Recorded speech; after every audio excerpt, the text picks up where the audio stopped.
Hello दोस्तों, मैं आप सभी का अपने चैनल एजुकेशन हब ऑनलाइन तैयारी में हार्दिक स्वागत करता हूँ। आज हम गुणोत्तर श्रेणी और हलात्मक श्रेणी के बारे में पढ़ेंगे, जो कि छत्तीसगढ़ फॉरेस्ट सर्विस एग्ज़ाम के लिए बहुत ज़्यादा इम्पोर्टेंट है और साथ ही साथ एसएससी कंबाइंड है ना सर्विस और एसएससी सीजीएल सीएचएसएल इन सब railways RRB group D group C सभी एग्जाम में जनरली ये क्वेश्चंस पूछे जाते हैं। तो चलिए स्टार्ट करते हैं हम लोग गुणोत्तर श्रेणी के बारे में और हलात्मक श्रेणी के बारे में।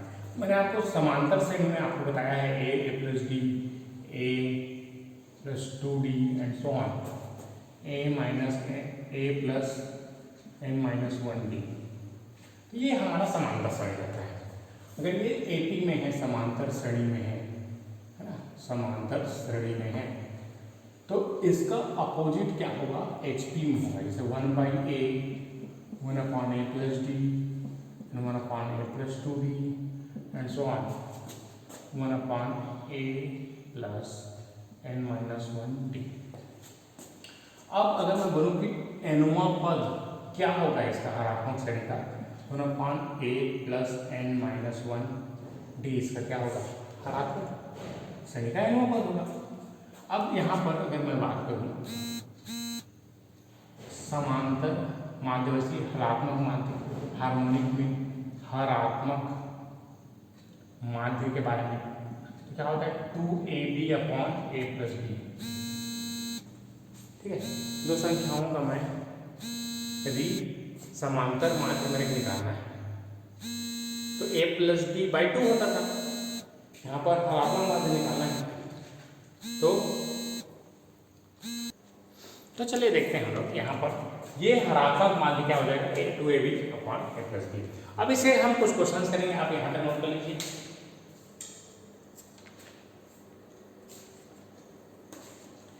चलिए क्वेश्चन इस तरीके से दिया हुआ है, हरात्मक श्रेणी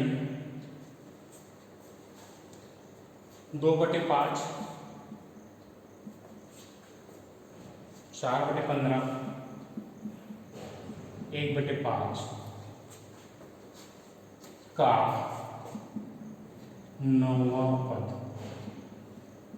ज्ञात कीजिए।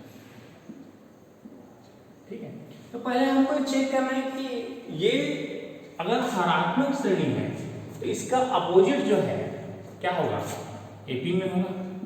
एपी में क्या हो जाएगा, मतलब 2/5 हो जाएगा, 15/4 हो जाएगा और 5 हो जाएगा एंड सो ऑन। तो यहाँ पर दो पदों के बीच का डिफरेंस, तो इसको सार्वधातुक डी बोलते हैं। तो डी क्या होता है, second term minus first term, same जैसे हम लोग समांतर श्रेणी में सॉल्व किए थे। तो 15/4 माइनस 2/5, इसका एलसीएम निकालेगा देखिए, है ना, ये 5/2 हो जाएगा, 5/2 हो जाएगा माइनस 5/2।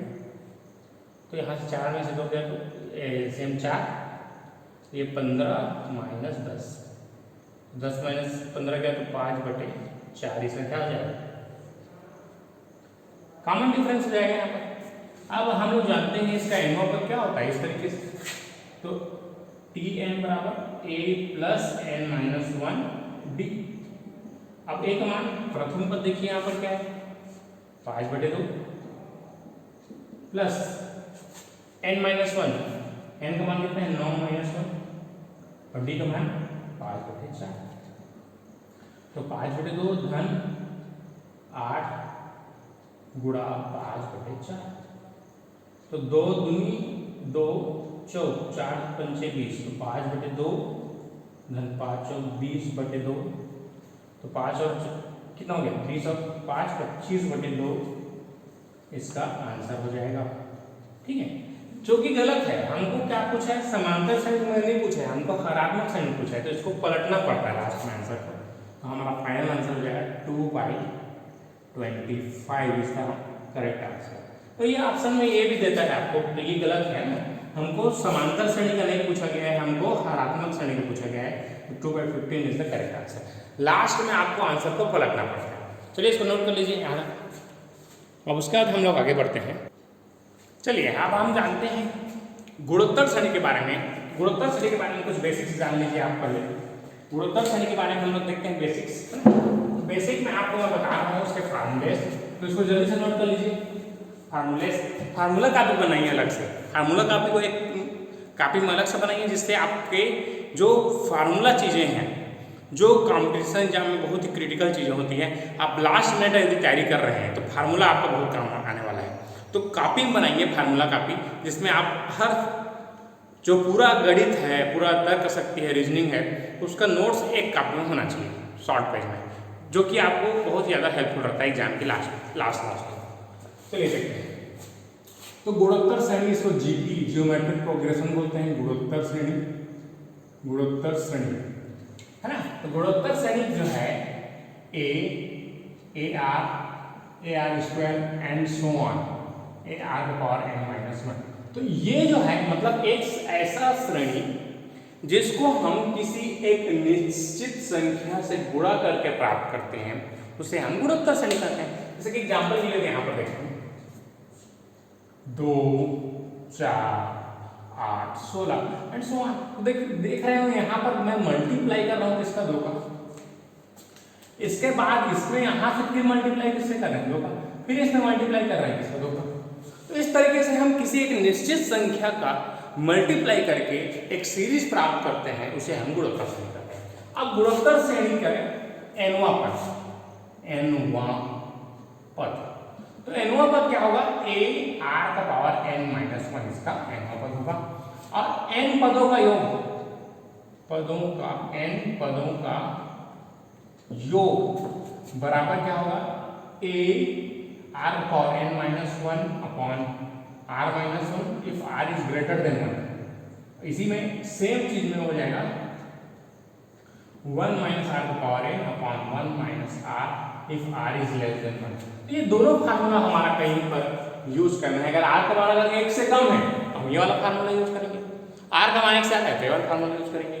इसके बाद देखते हैं हम लोग, ये r को बोलते हैं हम लोग सार कॉमन रेशियो, है ना। इसको बोलते हैं पदांतर बोलते हैं। कई बार सार्वांतर भी बोला जाता है, सार्वांतर, ठीक है। तो कई बार ये टर्म्स यूज करते हैं, कॉमन रेशियो इसको बोलते हैं इंग्लिश में, है ना। ये होता है second term by first term, द्वितीय पद बटे प्रथम पद, ठीक है। और एक और गुणोत्तर श्रेणी होता है जिससे गुणोत्तर श्रेणी के अनंत पदों के योग, अनंत पदों का, ये फार्मूले आपको नोट करने हैं, a अपॉन 1 माइनस r। जहां r हमेशा लेस देन 1 होगा तभी हमारा जो सीरीज है वो कंजर्व नेचर का है और उसका मान हम लोग निकाल सकते हैं। तो आपको क्या करना है, ये जो फार्मूलेस मैं आपको दे रहा हूं इसको आपको नोट करना है। चलिए ठीक है, यहाँ इसको यहाँ तक नोट करते हैं, फिर उसके बाद हम आगे बढ़ते हैं। इसके बाद मैं कुछ क्वेश्चंस कराने वाला हूँ आपको, जिससे आप क्वेश्चंस को बहुत ही आसानी से कर सकते हैं। चलिए अब मैं एक क्वेश्चन एग्जांपल ले रहा हूँ का 10वां पद ज्ञात कीजिए। चलिए एक क्वेश्चन करा रहा हूँ मैं आपको कि 2, 4, 8, 16 का 10वां पद क्या करना है। तो हम जानते हैं कि nवां पद बराबर क्या होता है, a r का पावर माइनस 1। तो हमारा जो सीरीज है यहाँ से हम हल करके लिखेंगे। तो यहाँ प्रथम पद बराबर क्या है, प्रथम पद बराबर 2 है।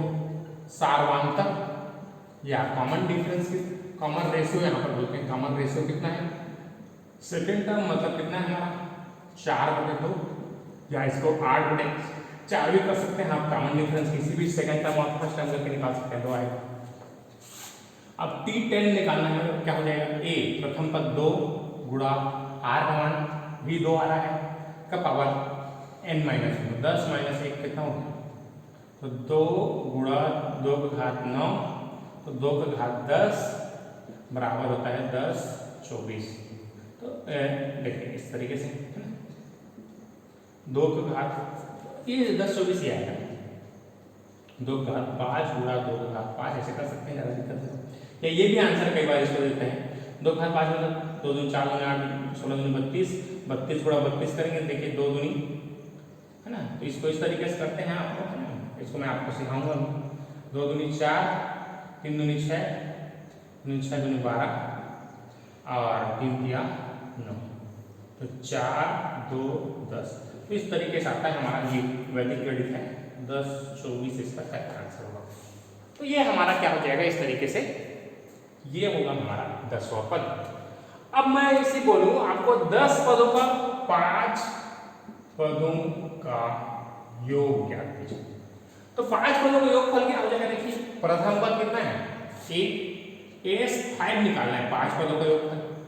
तो ए का मान कितना है हमारा, ए का मान है हमारे पास 2, कॉमन डिफरेंस क्या है 2 का पावर n, n का मान कितना है 5, 5 पदों का निकालना है 5 माइनस 1 बटे 2 माइनस 1, तो 2 गुणा 2 का पावर 5 मतलब कितना हो गया 32, 1 और 2 में से 1 गया तो 32 में से 1 गया तो 31, तो 2 गुणा 31, 2 एकम 2, 2 दिया 6, तो 62 इज द करेक्ट आंसर। तो इस तरीके से हमको बहुत ही आसानी से फार्मूला का यूज करके हमसे क्वेश्चन बनने वाला है। तो इसको यहाँ तक नोट कर लीजिए जल्दी से। चलिए अब आगे बढ़ते हैं।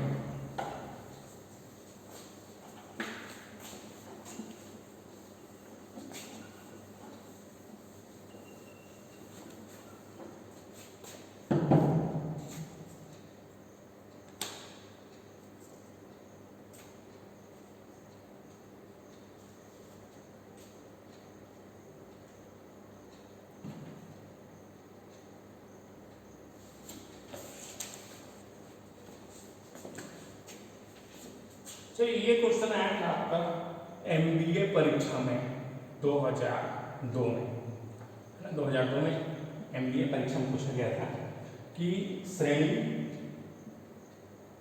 5 धन 1 धन 1 बटे 5 धन एंड सो ऑन अनंत का योग ज्ञात करना है। योग क्या होगा, ये क्वेश्चन पूछा गया था। चलिए देखते हैं। तो यहाँ पर क्या है, अनंत गुणोत्तर श्रेणी है, तो हमें हमेशा r का मान चेक करना है। यदि r का मान लेस देन 1 है तो उसका कुछ ना कुछ आंसर आएगा। If r is greater than 1 तो डायरेक्ट आंसर हमको इन्फिनिटी लिख देना है। तो इस चीजों के बारे में आपको जानना है। तो r मतलब मैं आपको बता चुका हूँ second term by first term. Second term कितना है 1, फर्स्ट टर्म कितना है 5, और जो कि r इज लेस देन 1 है तो इसका कुछ ना कुछ आंसर आएगा। तो s इन्फिनिटी बराबर हम लोग जानते हैं क्या होता है, a अपॉन 1 माइनस आर। तो प्रथम पद कितना है 5, 1 माइनस आर, आर का मान कितना है 1 बटे 5। तो 5 देखिए 5 और ये 5 एकम 5 में से 1 गया बटे 5, तो बटे का बटे ऊपर चला जाएगा, 25 बटे 4 इसका करेक्ट आंसर होगा। ठीक है, तो 25 बटे 4 या फिर इसको क्या लिख सकता हूँ, और दशमलव लिखना है तो 6.25 लिख सकता हूँ, दशमलव में कन्वर्ट करने आता है आपको।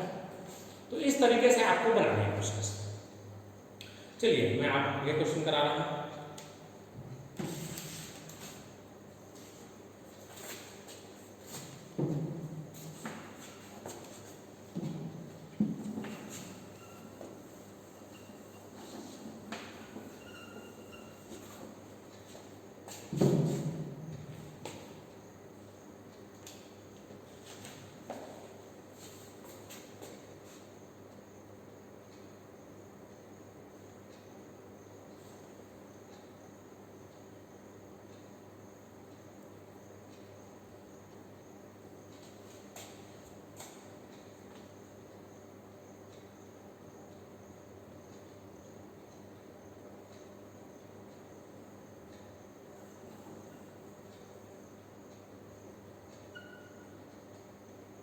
तीन धन 9 धन 27 डॉट डॉट के कितने पदों का योग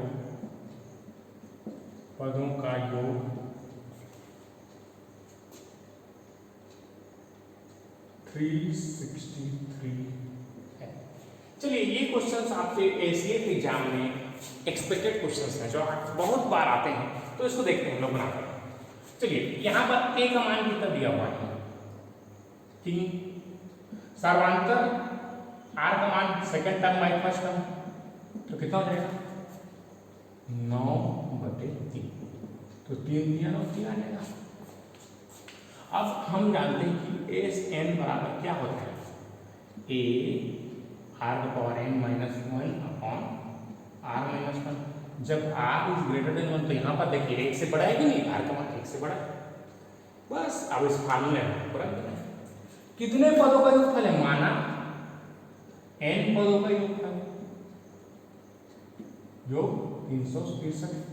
तो यहाँ से एस एन मतलब यहाँ 363 बराबर किसके बराबर हो जाएगा, एक का मान कितना है 3 और 3 का पावर n माइनस 1/3 माइनस 1। बस अब इसको सॉल्व कर लेना है। अब देखिए 3 में से 1 गया तो कितना हो जाएगा, यहाँ पर 2 हो जाएगा, तो 363/3 हो जाएगा। देखिए 3 यहाँ से पूरा हो जाएगा, 3 यहाँ के डिवाइड हो जाएगा, यहाँ नीचे चला जाएगा, और ये 2 3 में से 1 गया तो 2 कहाँ जाएगा, यहाँ का मल्टीप्लीकेशन में चला जाएगा, तो 3 का पावर n माइनस 1 ये हो जाएगा।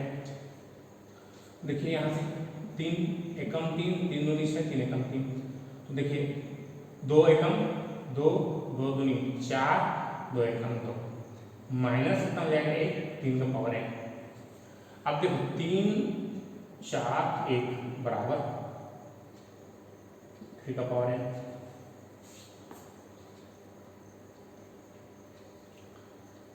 ये +1 हो जाएगा, इधर आके माइनस है, इधर आके +1 हो जाएगा, 343 हो जाएगा। अब देखिए 343 है, 3 का पावर कितना करेंगे, देखिए 3 का पावर 3 गुणा 3 गुणा 3 गुणा 3 करेंगे, 3 तिया 9 तिया 27 तिया 81 81 81 गुणा 3 करेंगे, 3 एकम 3 3 अट्ठे 24 है ना, 3 तो ये कितना आ रहा है 243, मतलब 1 2 3 4 5, तो 3 का पावर कितना आ रहा है 5 बराबर 3 243 आ रहा है बराबर 3 का पावर n। तो यहाँ 3 से 3 देखो, यहाँ से कंपेयर करेंगे क्या हो जाएगा n = 5। तो ये कितने पदों का योग है, 5 पदों का योग। 5 पदों का योग हमारा कितने के बराबर होगा 363 के बराबर। चलिए यहाँ तक क्लियर, इसको बना लीजिए, जल्दी से नोट कीजिए इसको।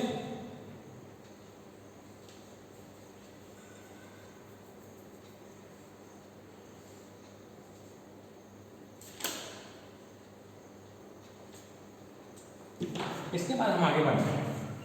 इसके बाद मैं आपको कुछ क्वेश्चन करा रहा हूँ जो आपको कॉम्पिटिशन एग्जाम में आते हैं, बस आपको फार्मूले से याद रखने हैं, बस बाकी सब क्वेश्चन आपसे बन जाते हैं, ठीक है।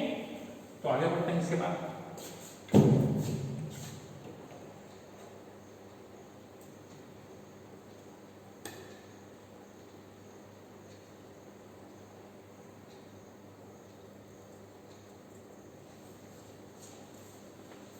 चलिए क्वेश्चन इस तरीके से 6 power 1/2 into 6 power 1/4 into 6 power 1/8 and so on infinity. ये क्वेश्चन आपका एसएससी एग्जाम में पूछा गया था, ठीक है, और ये सेम क्वेश्चन आपका पीएससी में पूछा गया है ना। तो ये क्वेश्चन से आपको कैसे डील करना है, देखिए आधार समान होने पर घात जुड़ते हैं, ये कंसेप्ट आप लोग जानते हैं कि अगर आधार समान है तो घात क्या होता है, तो जुड़ जाएगा। तो देखिए घात सबका आधार से मतलब 6 power 1/2 plus 1/4 plus 1/8 and so on infinity. अगर अब मैं इसको मान लेता हूँ 80 मानता हूँ। अब ये जो पूरा दिख रहा है ये क्या है हमारा, ध्यान से देखिए इसको, ये हमारा जो पावर में जो बन रहा है ये हमारा गुणोत्तर श्रेणी है, जीपी है। तो जीपी है, इसको अलग से सॉल्व करना पड़ेगा हमको। तो ये 1/2 plus 1/4 plus 1/8 and so on infinity. बस ध्यान आपको ये रखना है कि ये किसी के पावर में है, ठीक है। चलिए स्टार्ट करते हैं। तो एस इंफिनिटी पर एक प्रथम पद कितना दिया है 1/2, कॉमन डिफरेंस ये क्या होगा 1/4/1/2, तो कितना जाएगा 1/2, इसका कॉमन डिफरेंस आ जाएगा। तो हम जानते हैं कि एस इंफिनिटी बराबर क्या होता है a अपॉन 1 - r। a का मान कितना है हाफ बटे 1 माइनस हाफ, तो हाफ में से हाफ गया कितना बचेगा, हाफ बचेगा, 1 में से हाफ गया तो हाफ बचेगा, हाफ हाफ डिवाइड हो गया 1। तो ये इसका आंसर क्या हो जाएगा, 1 हो जाएगा। चूंकि आंसर 1 पहला ऑप्शन रहेगा जो कि गलत है, जो हमने सॉल्व किया है वो 6 के पावर में है, मतलब ये जो पावर होगा 6 का पावर 1 में चला जाएगा, 6 का पावर 1 मतलब कितना होता है, सही आंसर होता है। इसका करेक्ट आंसर क्या हो जाएगा, 6 हो जाएगा। जल्दी से नोट कर लीजिए इसको। तो इस तरीके से आपको क्वेश्चंस को डील करने हैं ताकि आपको एग्जाम में किसी प्रकार का गलती ना हो। अब एक नोट करके लिख लीजिए, चलिए एक नोट है, ये क्वेश्चंस आपके एग्जाम में डायरेक्ट पूछे जा सकते हैं। तो ये इसका डेरिवेशन आपका 11th के मैथमेटिक्स में है, आप इसको डायरेक्ट याद रख लीजिए।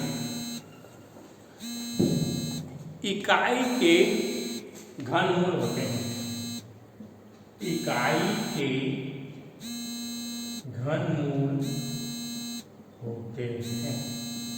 ऐसा क्वेश्चन इस तरीके से, इकाई मतलब होता है 1, तो 1 के घनमूल मतलब 1 का घात 1/3, तो ये आता है हमारा 1 ओमेगा ओमेगा स्क्वायर। ये 11th के मैथमेटिक्स है ना, 11th में ऐसा है। और ये पूछता है आपसे कि ये जो है ये किस में होते हैं, तो देखिए ये 1 इसमें किसका गुणा कर रहा हूं, ओमेगा का, फिर इसमें किसका गुणा कर रहा हूं, ओमेगा का, तो ये किस में होते हैं, हमेशा गुणोत्तर श्रेणी में होंगे। और इसी तरीके से आपको बोलता है इकाई के क्यूब 4th रूट है ना, इसको बोलते हैं हम लोग घनमूल, क्यूब रूट। तो इकाई के घनमूल किसमें होते हैं, गुणोत्तर श्रेणी में होते हैं। और इसको बोलते हैं हम लोग 4th root, fourth root of unity, 4th root of unity. तो इसका मान कितना होता है, 1i -1 -i। तो ये देखिए 1 में मल्टीप्लाई कर रहा हूँ i का, तो ये किस में होता है, ये भी गुणोत्तर श्रेणी में होता है। तो ये चीजें आपको ज्यादा डिटेल में पढ़ने की जरूरत नहीं, बस आपको इसको याद रखिए। तो इकाई के घनमूल किस में होते हैं, गुणोत्तर श्रेणी में होते हैं, और इकाई के 4th रूट में कितना होता है, गुणोत्तर श्रेणी में होता है। इसका डेरिवेशन बहुत लंबा चौड़ा बनता है, तो इसको मैं नहीं बता रहा, आपको यहाँ तक नोट कर लीजिए। अब इसके बाद नेक्स्ट लेक्चर में मैं आपको नया टॉपिक पढ़ाऊंगा जिसमें हम देखेंगे वर्गमूल घनमूल। बहुत ही आसान तरीके से विदिन 30 सेकेंड किसी भी नंबर्स का square, cube root, square root निकालना सिखाऊंगा। तो आप बने रहिए हमारे साथ। और मैथमेटिक्स के अगर आपने पुराने लेक्चर्स नहीं देखे हैं तो पुराने लेक्चर सभी को देखिए, और जितना ज़्यादा हो सके चैनल को लाइक, शेयर और सब्सक्राइब कीजिए। और आपका असिस्टेंट फॉरेन सर्विस पे ये जो क्वेश्चंस एक्सपेक्टेड हैं मैं आपको कराते रहूँगा। मैथमेटिक्स का वीडियो लेट है, इसके लिए मैं क्षमा चाहता हूँ, क्योंकि यहाँ पर ट्रेनिंग प्रोग्राम और बहुत सारी चीज़ें चल रहा है। सो इसलिए मैं आपको मैथमेटिक्स के लेक्चर नहीं दे पा रहा था। इसके बाद मैं आपको मैथमेटिक्स के लेक्चर रोज़ दूंगा जिससे आप प्रैक्टिस कर सकेंगे। चलिए इतना ही रखते हैं आज के लिए, धन्यवाद।